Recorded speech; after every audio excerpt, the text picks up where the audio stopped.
everyone, welcome to another PlayStation 4 tutorial video. In this video, I will show you how to get out of safe mode on PlayStation 4. Now, there are a couple of ways that you can get out of the safe mode on PlayStation 4. Then I will show you a couple of ways right now. First way is obviously to restart your PlayStation. Now, obviously this is very self-explanatory. Now, once you're in the safe mode menu, by default, your game console should boot into normal mode.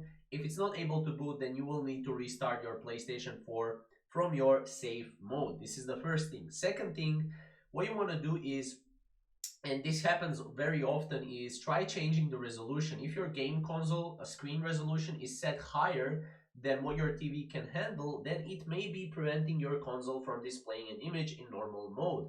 You need to select change resolution in the safe mode menu and then set the resolution to 480p and then see if you can boot up your game console into normal mode. Now, also, it can be that you have a new update, so you can update the system firmware. So sometimes a system update or software update can fix problems you're experiencing with your game console. So just select the update system software option from the safe mode menu. And you will see the safe mode menu right away while you're in the safe mode. Now, second thing is you can rebuild database. Now, sometimes essential files, and files on PS4 hard drive can get corrupted and prevent your system from starting up properly. Then you can select the option to rebuild the database on the safe mode and repair any broken files on your PlayStation 4 or PlayStation 5.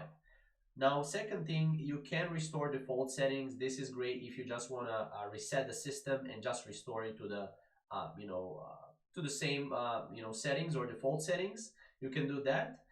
Or you can initialize PS4, which is reinstalling the system software. Now, if you tried everything and nothing is working, this is your last resort. So this is basically a way to wait until you reinstall your entire software. So yeah, this is the only thing you can do.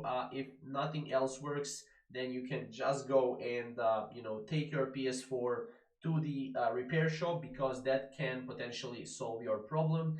And yeah, hopefully this video still helps you out, and we'll see you in the next video.